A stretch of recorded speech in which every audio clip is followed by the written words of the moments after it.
There are some who can live without wild things, and some who cannot. Like winds and sunsets, wild things were taken for granted until progress began to do away with them.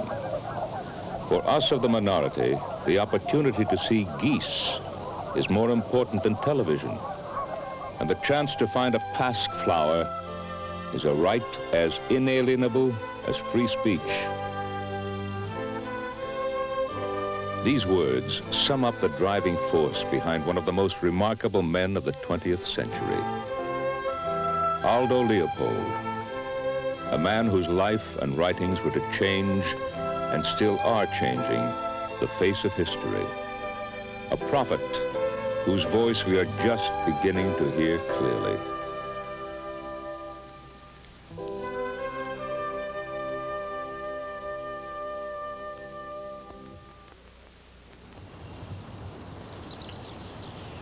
It is rare when a person makes major contributions across the whole spectrum of an area of human knowledge. Not even Einstein or Darwin were able to do that. But Aldo Leopold did. The subject was ecology, the study of living organisms and their environment.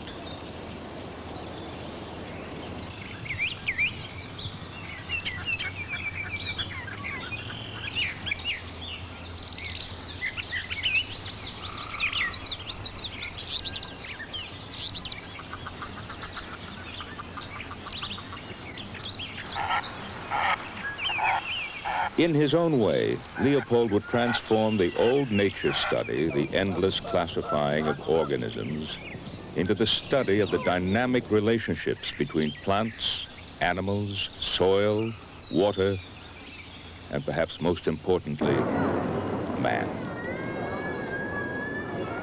Born in 1887, Aldo Leopold grew up at a time when people believed that civilization, progress, and wild things were incompatible. If his life had a special meaning, a unique purpose as he saw it, it was to demonstrate that this supposed incompatibility between civilization and nature was false, and that in fact progress carried to the extreme would threaten human existence itself. Aldo Leopold was no mere birds and butterfly man. He completely immersed himself in the new subject of ecology, so much so that some would call him the father of it. As a young man, we would have seen him fighting for the acceptance of the idea that forests can be continuously productive, that the plow does not have to follow the axe. In the 1930s, he was at the forefront of the struggle to develop and implement necessary soil conservation practices, such as contour farming. As Leopold said, what good is it to win the battle in the legislature and lose the one on the back 40?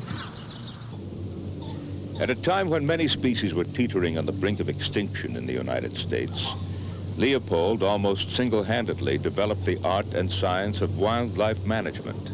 He established a new field, that of game restoration, so that today we can have a balance between agriculture, hunting, fishing, and wildlife. As the last stretches of true wilderness were disappearing, he conceived of the need to preserve a few such remnants intact. The first wilderness area, the Gila Wilderness Preserve, here in southwestern New Mexico, was established at Aldo Leopold's urging in 1924. His genius drove him to keep precise field records, to study the relationships over time of what we now call the ecosystem. As a result, he began to see that nature could no longer be viewed as a static collection of species, but is itself a kind of living organism. And thus was born the subject of field ecology. Although he published numerous technical articles, it was his philosophical and poetic writings contained in a Sand County Almanac, which have that magical quality of all great literature. René Dubos explains. On the whole, people who talk about the environment talk about it in a sort of vague, abstract, general way, whereas Sand County Almanac talks about a particular place, a direct, visual, sensual experience.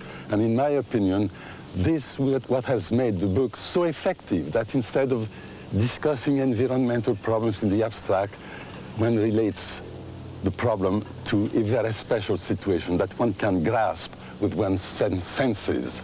The environment is not something out there, it's something in which you are, in which you function. It all began right here in Burlington, Iowa.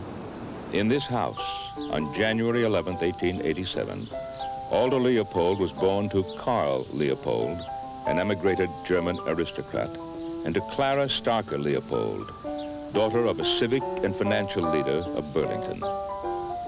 Aldo grew up atop what is called Prospect Hill. Below was the Mississippi River. Still one of the wildest areas in the continental United States.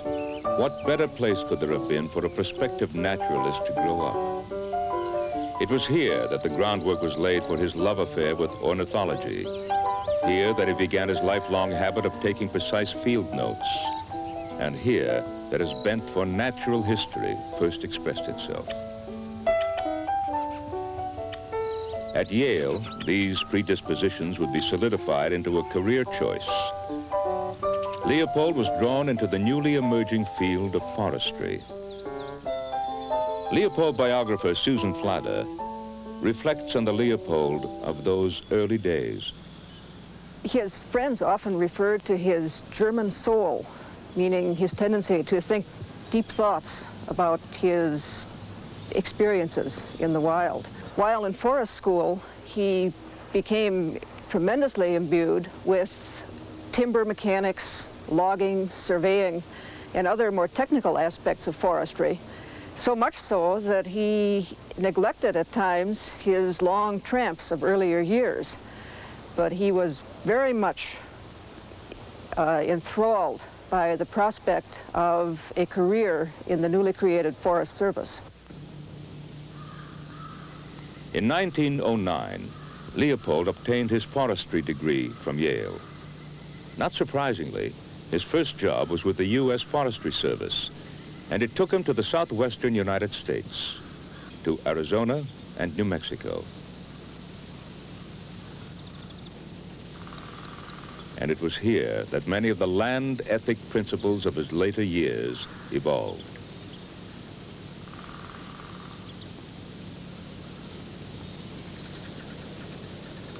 When Leopold arrived, the Southwest was still pioneer country. He had caught up with the frontier.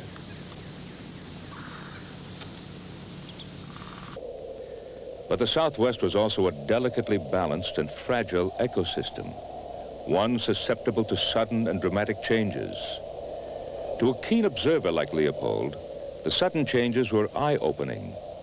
He was forced to grapple for the first time with the question of man and his progress and its effect on environmental quality.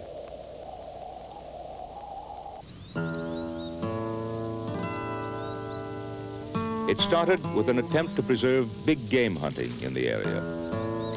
This led him to the unmistakable recognition of the human element in the ecosystem and the understanding that little could be done without good public policy and private obligation toward the land.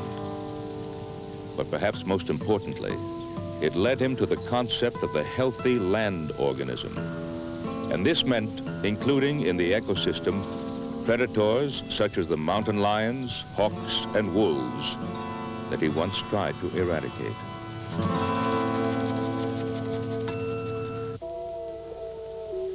He recalled reaching a dying wolf that he had just shot. I was young then and full of trigger itch. I thought that because fewer wolves meant more deer, that no wolves would mean hunter's paradise. But after seeing the green fire in her eyes die, I sensed that neither the wolf nor the mountain agreed with such a view.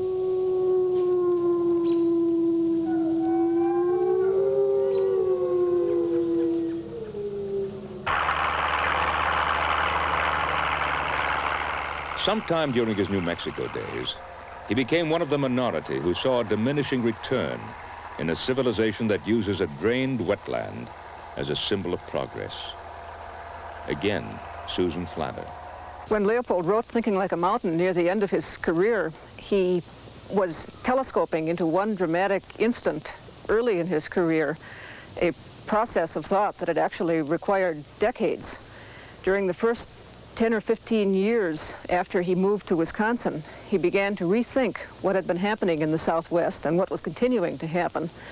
And it wasn't really until the mid to late 30s that Leopold began to come up with the notion of land health, the notion of internal self-adjustment in the biotic community that was to become his hallmark of later years. In 1924, the same year that the Gila Wilderness area was set aside, Leopold accepted a position in Madison, Wisconsin as Associate Director of the Forest Products Laboratory, the research arm of the Forestry Service. He was 41. After 4 rather frustrating years, he set off on his own, privately pursuing the field that he had created, game management. In 1939, he became a one-man department of wildlife management at the University of Wisconsin. Joe Hickey recalls the Leopold of those early university days. Professor Leopold was one of the great teachers that we had at this institution. He had a love for young people, and particularly a fascination with new and young ideas. Suppose the thing I need to bring out is that here was a man with a youthful mind, still in his 60s and just bubbling over with enthusiasm about the natural world. And he was a very humble man who never thought of himself as a prophet or a seer or somebody who was going to write these indelible words bringing out the land ethic. In his relatively short stint at the university, Leopold had an extraordinary influence over his students. And 2 of his most successful students are Frederick and Francis Hammerstrom. So many teachers are pretentious, and they always seem to be wanting to put you down. And I never knew him to want to put anyone down. Not anyone. Well, he meant so much to us in a personal way that it took us years to actually believe that he was dead. And we still are guided by many of his principles. If we have some writing to do or have to give a lecture, we will sometimes think how he lectured or read some of his writing. He was like a father in the very best sense of the word. Someone you could go to, look up to, talk with, be guided by, and at the same time without any feeling that he was trying to force you into something, push you into something. And he made us all do certain things that you wouldn't think wildlife biologists would have to do. There wasn't any TV in those days.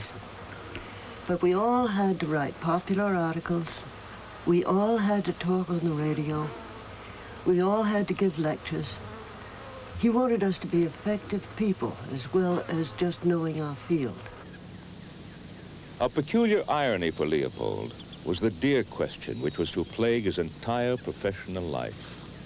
The evolution of his thoughts about the environment could be traced by his stands on what to do about the size of deer herds. From his New Mexico attempts to remove deer predators to his last political battle for a doe season in Wisconsin, it represented a change from the notion that more deer is always better to a balanced and healthy ecosystem concept. However, the battle for a doe season left him standing alone, an object of ridicule right up to the time of his death in 1948. Such is often the way of people who are ahead of their times. Leopold had to answer conservationists who felt that he was simply a killer in advocating that we take down the deer herd and try to reduce the pressure on the land so that we would have a forestry program and not a ecological slum, which our deer herd was beginning to produce in some parts of the state. But Leopold had a diversion, a place where his thoughts could come together in intellectual maturity. In 1936, he purchased a burnt-out farm in the central Sand Counties of Wisconsin. By economic standards, it was the poorest region of the state. And yet, it had a special quality that Leopold was to discover as he brought his piece of land back to health. He wrote, "On this sand farm in Wisconsin, first worn out and then abandoned by our bigger and better society, we try to rebuild with shovel and axe what we are losing elsewhere. It is here that we seek and still find our meat from God." The passage is from the book called A Sand County Almanac. It's a book that can change the life of its reader. The first part consists of 12 shack sketches that are the wanderings and observations, seasonally arranged, which emanated from the refurbished chicken coop that the Leopold family called the shack. These sketches are a testimony to the value and the meaning of living in harmony with the land.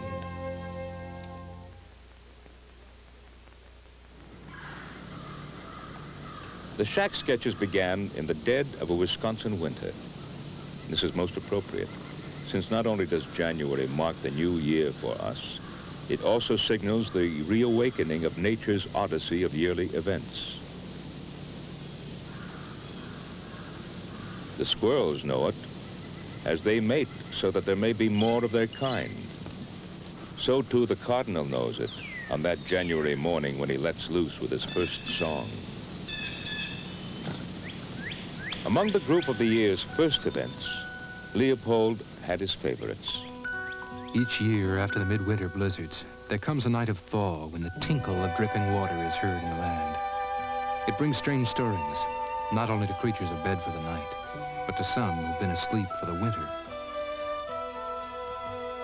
The hibernating skunk, curled up in his deep den, uncurls himself and ventures forth to prowl the wet world, dragging his belly in the snow. The track is likely to display an indifference to mundane affairs uncommon in other seasons. It leads across country, as if its maker had hitched his wagon to a star and dropped the reins. I follow. The months of the year, from January up to June, are a geometric progression in the abundance of distractions. In January, one may follow a skunk track or search for bands on the chickadees, with only an occasional and mild digression into other things. The January thaw is only a temporary respite from winter's grip. And like an eraser, a new snow will soon remove all signs of yesterday's stirrings. January observation can be almost as simple and peaceful as snow, and almost as continuous as cold. There is time not only to see who has done what, but to speculate why.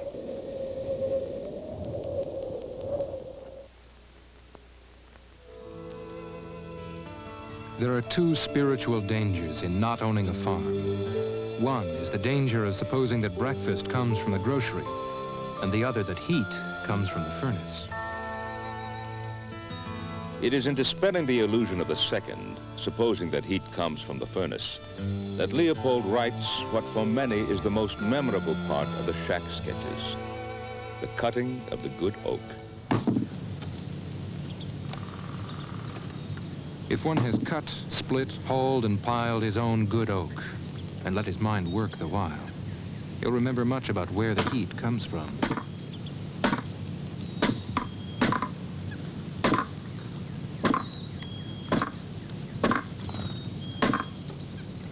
My dog does not care where heat comes from, but he cares ardently that it come, and soon. Indeed, he considers my ability to make it something magical.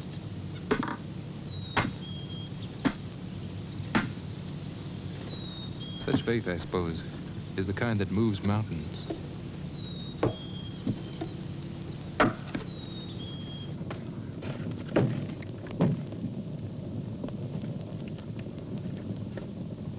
It all started with a 60-year-old oak, which 2 summers before had been struck by lightning, leaving its typical spiral scar. Now seasoned, on a crisp February day, they began to bring down their good oak. We sensed that our saw was biting its way, stroke by stroke, decade by decade, into the chronology of a lifetime, written in concentric rings of good oak. It took only a dozen pulls of the saw to transect the few years of our ownership, during which we'd learned to love and cherish this farm. Abruptly, we began to cut the years of our predecessor, the bootlegger, who hated this farm. Now our saw bites into the 1920s, the Babbittian decade when everything grew bigger and better in heedlessness and arrogance until 1929, when stock markets crumpled. If the oak heard them fall, its wood gives no sign.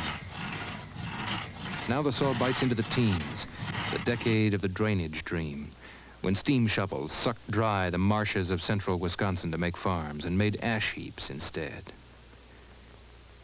We cut 1906, when the first state forester took office, and fires burned 17,000 acres in these sand counties.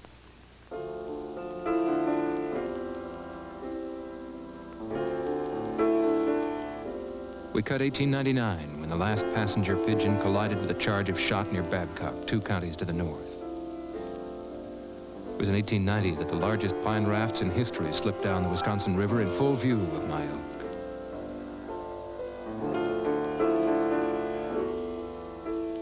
Now our saw bites the 1870s. On 10 September 1877, 2 brothers shooting Muskego Lake bagged 210 blue-winged teal in one day. And in 1875, 10 hunters killed 153 prairie chickens at York Prairie. The saw now severs 1865, the pith year of our oak. In that year, John Muir offered to buy from his brother the home farm 30 miles east of my oak. We have cut the core. At last there is a tremor in the great trunk. All hands cry, timber! It's not until the transect is completed that the tree falls, and the stump yields a collective view of a century. By its fall, the tree attests the unity of the hodgepodge called history.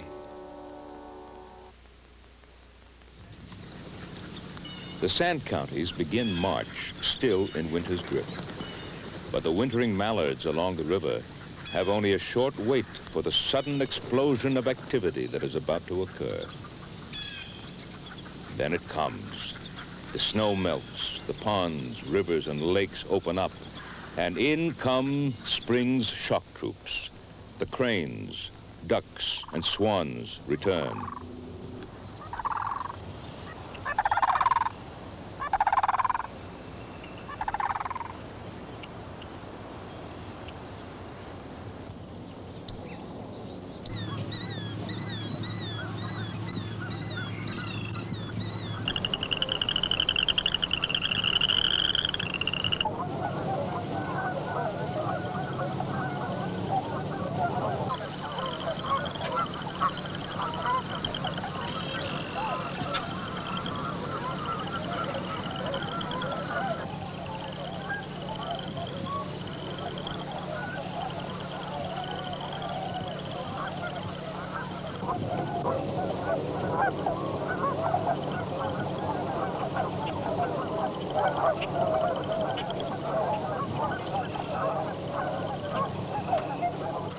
And of course, the regal Canada geese return too.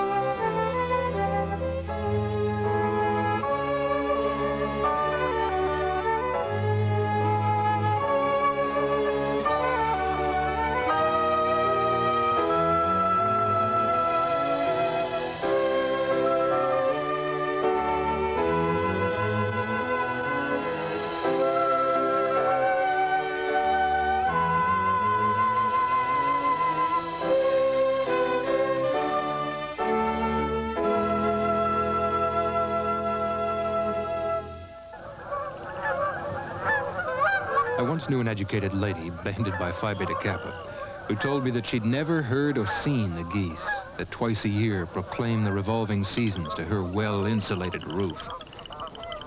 Is education possibly a process of trading awareness for things of lesser worth? The goose who trades his is soon a pile of feathers. A March morning is only as drab as he who walks in it without a glance skyward, ear cocked for geese.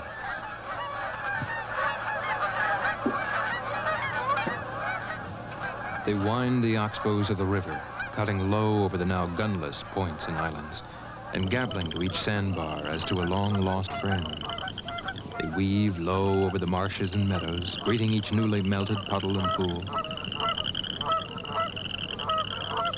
Finally, after a few pro forma circlings of our marsh, they set wing and glide silently to the pond, black landing gear lowered and rumps white against the far hill. Once touching water, our newly arrived guests set up a honking and splashing that shakes the last thought of winter out of the brittle cattails. Our geese are home again.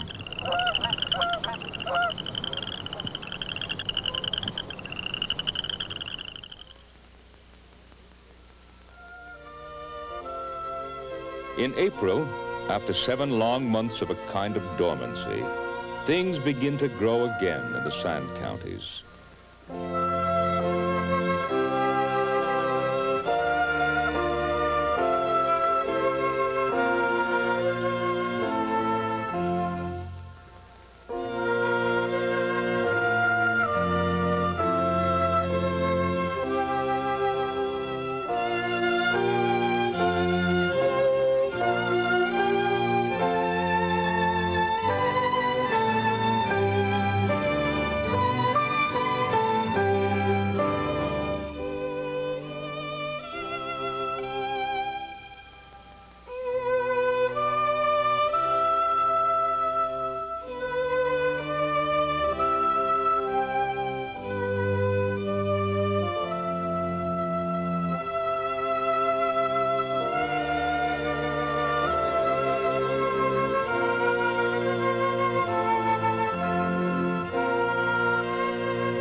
Of these early happenings, the blooming of the draba, the smallest flower, has for most people gone unnoticed.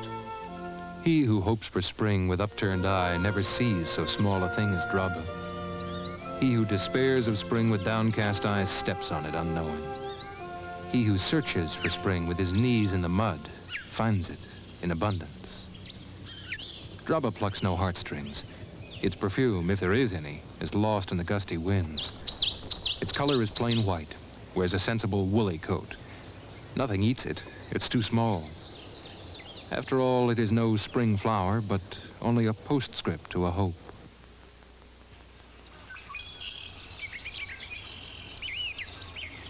April in the Sand Counties once had a very different look to it. It was the time of the great prairie fires.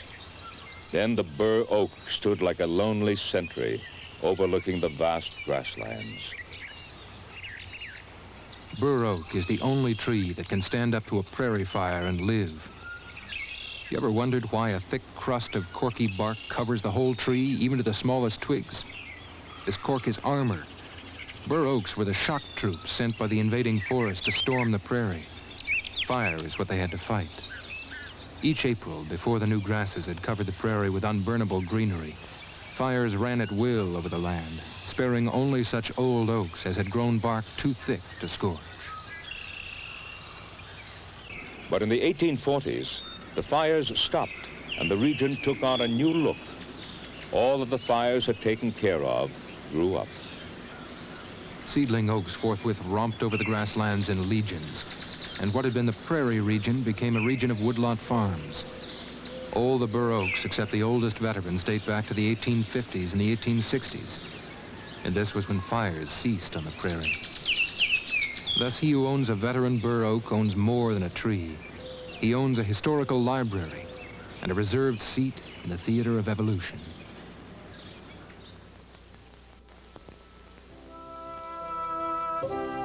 By May, the March-blooming maples have converted the first flowers of the year into green and red whirligigs. And all over the Sand Counties, the parade of blooms has moved into high gear. Trilliums in wooded areas.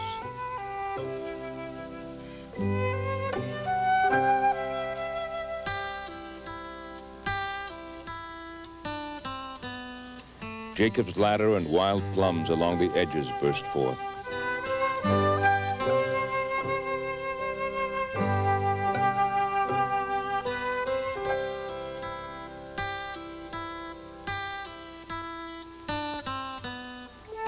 Lupines, puccoons, and wild indigo in the open sandy prairies set their plumes.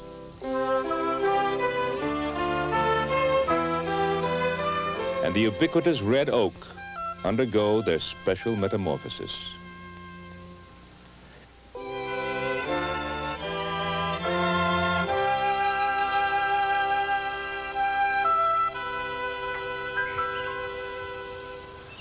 As far as the plants are concerned, the transformation is completed in May.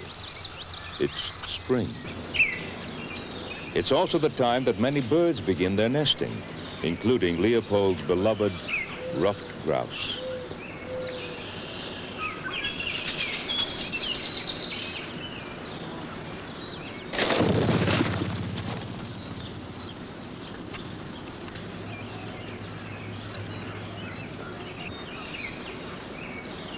The last thrust of migrating birds passes through in May, and the savanna sparrows and bobolinks are joined by the upland plover in their pseudo-prairies. When dandelions have set the mark of May on Wisconsin pastures, it's time to listen for the final proof of spring.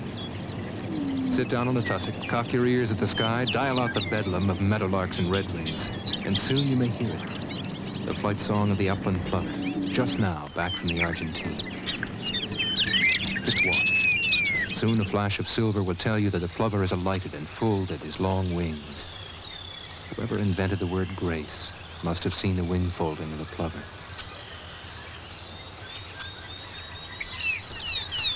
There he sits. His whole being says it's your next move to absent yourself from his domain. The county records may allege that you own this pasture, but the plover airily rules out such trivial legalities. He has just flown 4,000 miles to reassert the title he got from the Indians, and until the young plovers are a wing, this pasture is his, and none may trespass without his protest. The upland plover fits easily into the agricultural countryside. He follows the black and white buffalo, which now pasture his prairies, and finds them an acceptable substitute for brown ones. There was a time in the early 1900s when Wisconsin farms nearly lost their immemorial timepiece. Universal gunpowder, plus the lure of plover on toast for post-Victorian banquets, had taken too great a toll. The belated protection of the federal migratory bird laws came just in time.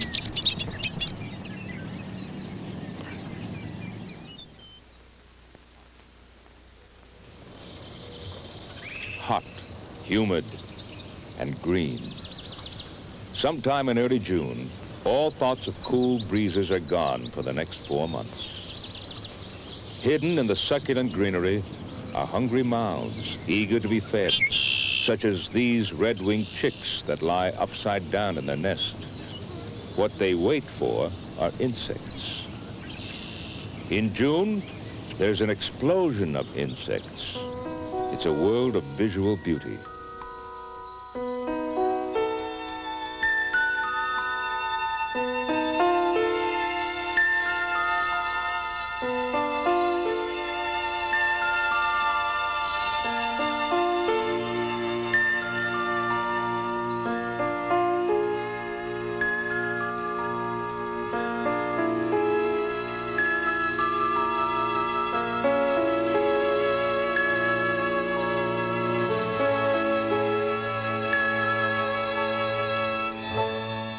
When the great hatches of insects occur, every fisherman knows that it's time to head for his favorite trout stream. On those torrid June days when waders feel like hot tar paper, there's a refreshing of the soul for those who fish Leopold's idyllic Alder Point. This, we now remembered, was a stream of parts. High up near the headwaters, we'd once seen a fork, narrow, deep, and fed by cold springs that gurgled out under its close-hemmed walls of alder. What would a self-respecting trout do in such weather? Just what we did, go up. A trout was rising just upstream. I paid out some line, wishing it would always stay thus soft and dry, and measuring the distance with a false cast or two, laid down a spent gnat exactly a foot above his last swirl. Forgotten now with the hot miles, the mosquitoes. How like fish we are, ready, nay, eager to seize upon whatever new things some wind of circumstance shakes down the river of time. And how we rue our haste, finding the gilded morsel to contain a hook. Even so, I think there's some virtue in eagerness, whether its object prove true or false. How utterly dull would be a wholly prudent man, or trout, or world. Did I say a while ago that I waited for prudence' sake? That was not so. The only prudence in fishermen is that designed to set the stage for taking yet another and perhaps a longer chance. As for the fish that I caught on the Alder Fork, I shall now confess to you that none of those 3 trout had to be beheaded or folded double to fit their casket. What was big was not the trout, but the chance. What was full was not my creed, but my memory.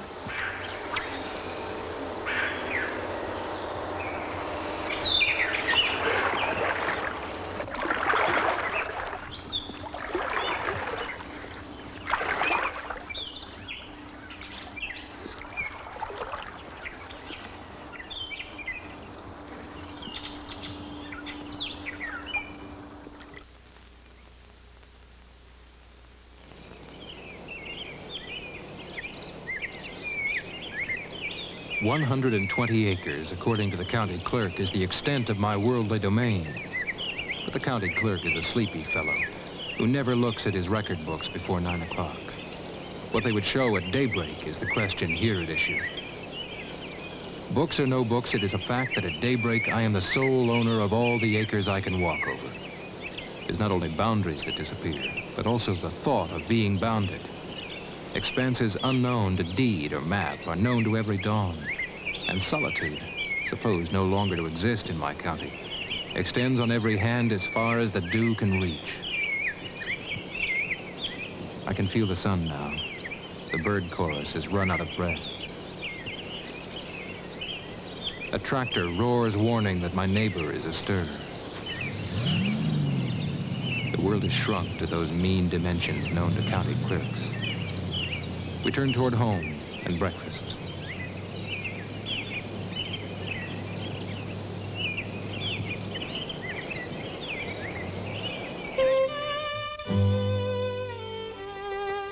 at one time, much of the Sand Counties was covered by prairie, and July was a spectacular time for an observer of those virgin prairies as they burst into bloom. Because most of the prairie has disappeared, every remaining acre is like a torn page from a great history book. The outstanding conservator of the prairie flora, ironically enough, knows little and cares less about such frivolities. It is the railroad with its fenced right-of-way. Leopold was particularly fond of the compass plant, wherever one could be found on one of those remaining railroad prairie relics. For an individual plant may be over 100 years old. Heretofore unreachable by scythe or mower, this relic of original Wisconsin gives birth each July to a man-high stalk of compass plant, or cut-leaf silphium, spangled with saucer-sized yellow blooms resembling sunflowers. What 1,000 acres of silphiums looked like when they tickled the bellies of the buffalo is a question never again to be answered, and perhaps not even asked. Few grieved when the last buffalo left Wisconsin, and few will grieve when the last silphium follows him to the lush prairies of the Never Never Land.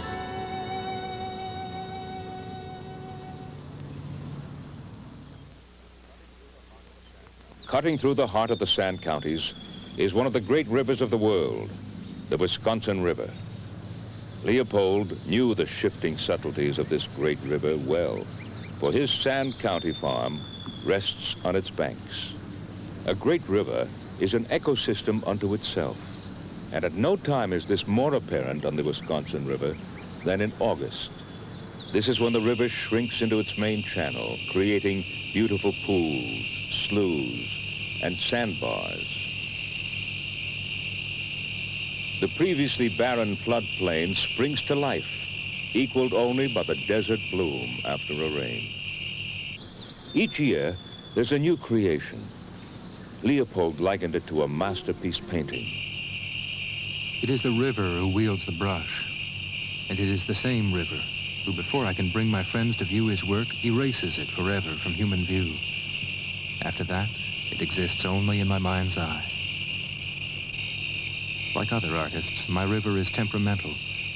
There's no predicting when the mood to paint will come upon him, or how long it will last. But in midsummer, when the great white fleets cruise the sky for day after flawless day, it is worth the strolling down to the sandbars just to see whether he's been at work. The work begins with a broad ribbon of silt brushed thinly on the sand of a receding shore. When I see the silt ribbon turning green with Eleucharis, I watch closely thereafter, for this is the sign that the river is in a painting mood. At this stage, the seedlings of plants too numerous to count and too young to recognize spring to life from the damp, warm sand under the green ribbon. Here and there, a cardinal flower thrusts a red spear skyward. At the head of the bar, purple ironweeds and pale pink jopais stand tall against the wall of willows. And if you have come quietly and humbly, as you should to any spot that can be beautiful only once, you may surprise a fox-red deer standing knee-high in the garden of his delight. In your mind, you may hang up your picture and hope that in some other summer, the mood to paint may come upon the river.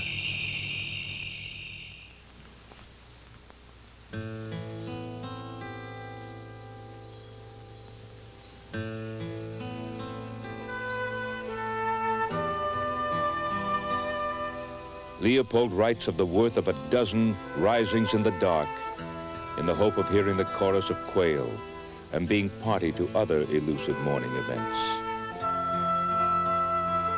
By September, the day breaks with little help from birds.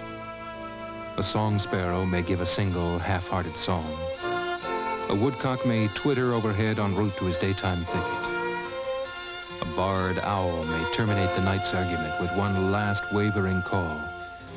Few other birds have anything to say or sing about.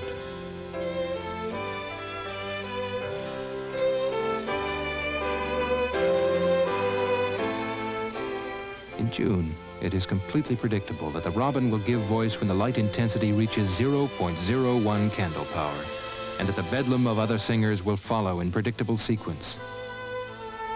In autumn, on the other hand, the robin is silent, and it is quite unpredictable whether the covey chorus will occur at all. But even without the success of hearing the covey chorus, the early morning rising has its lasting rewards. Somehow the blue autumnal needles on those pines became thenceforth bluer, and the red carpet of dewberry under those pines became even redder.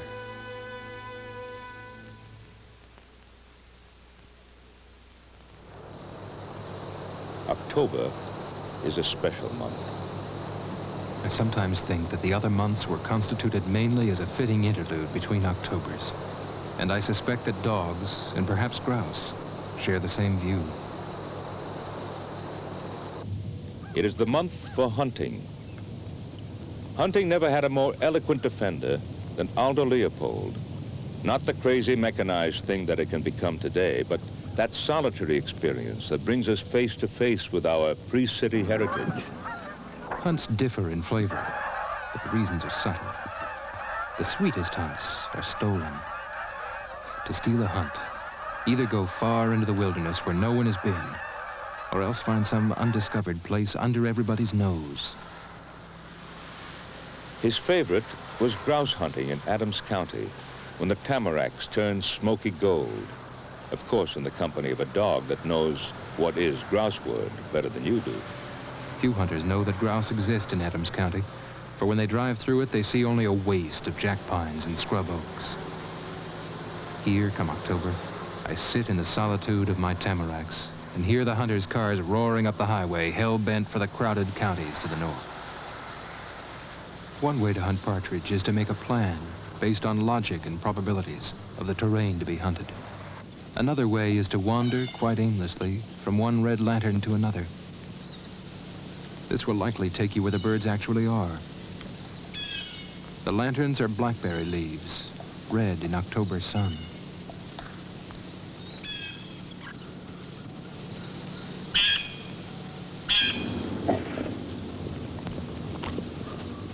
It's a good hunting dog that will lead the way through the river of red.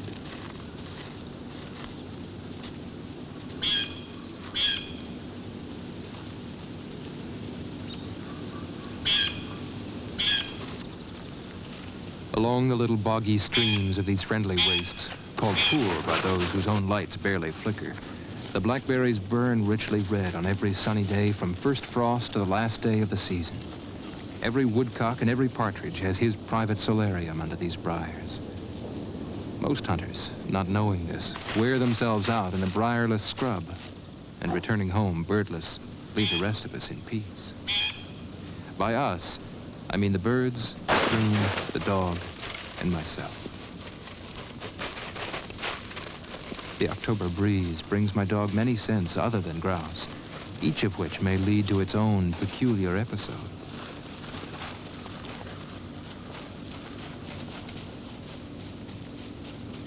Almost anything may happen between one red lantern and another.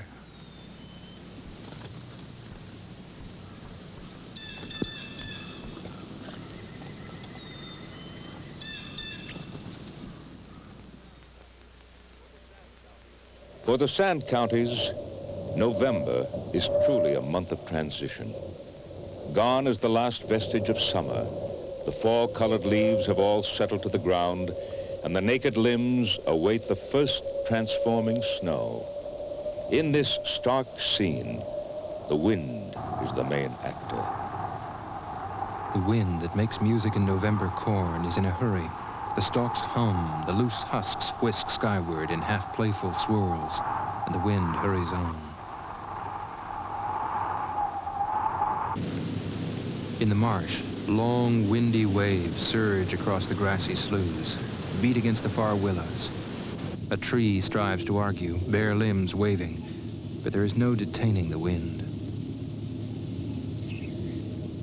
On the sandbar, there is only wind, and the river sliding seaward. Every wisp of grass is drawing circles on the sand. I wander over the bar to a driftwood log, where I sit and listen to the universal roar, the tinkle of wavelets on the shore.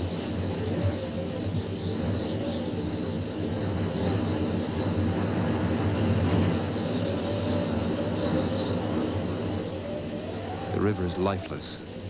Not a duck, heron, marsh hawk, or gull has sought refuge from wind.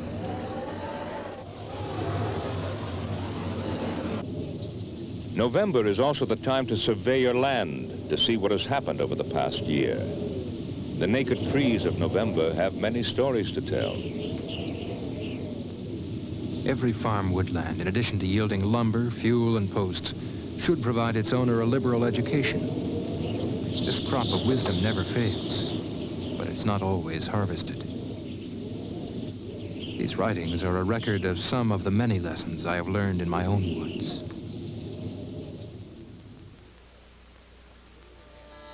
The year ends much as it began on the wind-swept Sand Counties, snow-covered and cold. By the first week in December, there is no longer any doubt that winter, as central Wisconsin knows it, has returned. The smells so prevalent just a month ago are frozen in the ground. A bird calling, any sound of life, is once again the exception to the numbing silence of a winter sunset, far in the southwest. It is in midwinter that I sometimes glean from my pines something more important than woodlot politics and the news of the wind and weather. This is especially likely to happen on some gloomy evening when the snow has buried all irrelevant detail and the hush of elemental sadness lies heavy upon every living thing.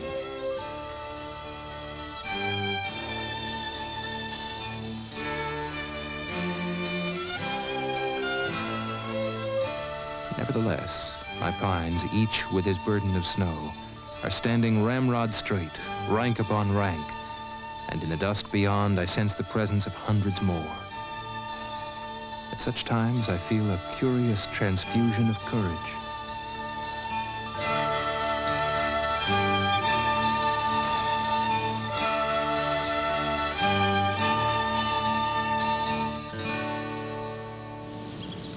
In his essay on leisure, Leopold quoted Ariosto. How miserable are the idle hours of an ignorant man. One of the ways Leopold filled his leisure time was to band birds that gathered around the old shack in winter. To band a bird is to hold a ticket in a great lottery. It is an exercise in objectivity to hold a ticket on the banded sparrow that falleth, or on the banded chickadee that may someday re-enter your trap, and thus prove that he is still alive. But to the old-timer, the banding of new birds becomes merely pleasant routine. The real thrill lies in the recapture of some bird banded long ago, some bird whose age, adventures, and previous condition of appetite are perhaps better known to you than to the bird himself.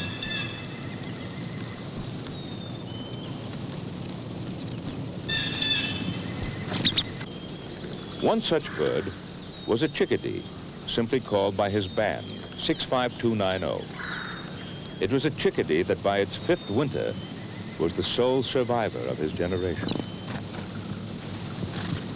I know so little about birds that I can only speculate on why 65290 survived his fellows. Was he more clever in dodging his enemies? What enemies? The chickadee is almost too small to have any. It seems likely that weather is the only killer so devoid of both humor and dimension as to kill a chickadee. I suspect that in a chickadee's Sunday school, two mortal sins are taught. Thou shalt not venture into windy places in winter, and thou shalt not get wet before a blizzard.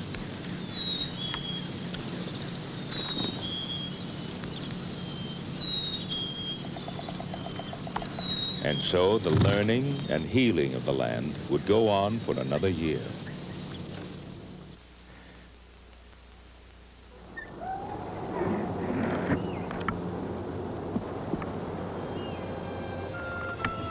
Unlike ancient prophets, Aldo Leopold had no mountain to climb. Instead, he walked his Sand County farm. He watched, he listened, he wrote down what he discovered, and he thought and analyzed until at last he became environmentally educated. He understood. But what he saw was not always pleasant. As he wrote, one of the penalties of an ecological education is that one lives alone in a world of wounds.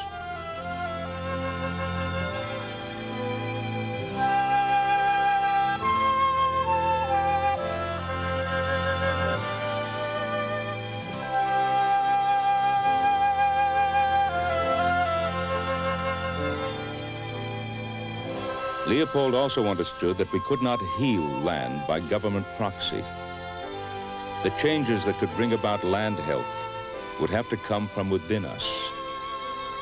It is all laid out in his famous essay, A Land Ethic. When godlike Odysseus returned from the wars in Troy, he hanged all on one rope a dozen slave girls of his household, whom he suspected of misbehavior during his absence. This hanging involved no question of propriety. The girls were property. The disposal of property was then, as now, a matter of expediency, not of right and wrong. During the 3,000 years which have since elapsed, ethical criteria have been extended to many fields of conduct. But there is as yet no land ethic dealing with man's relation to land and to the animals and plants which grow upon it. Land, like Odysseus' slave girls, is still property. The land relation is still strictly economic, entailing privileges, but not obligations.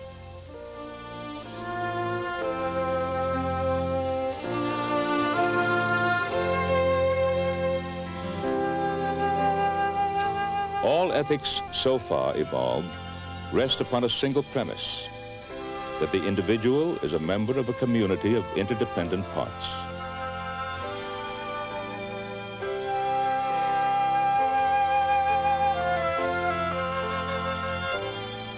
The land ethic simply enlarges the boundaries of the community to include soils, waters, plants, and animals, or collectively, the land.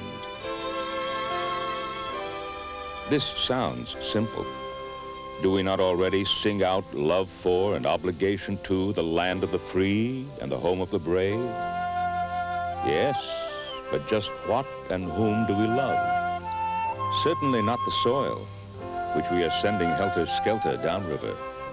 Certainly not the waters, which we assume have no function except to turn turbines, float barges, and carry off sewage. Certainly not the plants of which we exterminate whole communities without batting an eye. Certainly not the animals, of which we've already extirpated many of the largest and most beautiful species. A land ethic, of course, cannot prevent the alteration, management, and use of these resources, but it does affirm their right to continued existence. In short, a land ethic changes the role of Homo sapiens from conqueror of the land community to plain member and citizen of it. It implies respect for his fellow members and also respect for the community as such. Oh, yes. And how well have we heeded the words of Aldo Leopold? Not well enough. David Brower.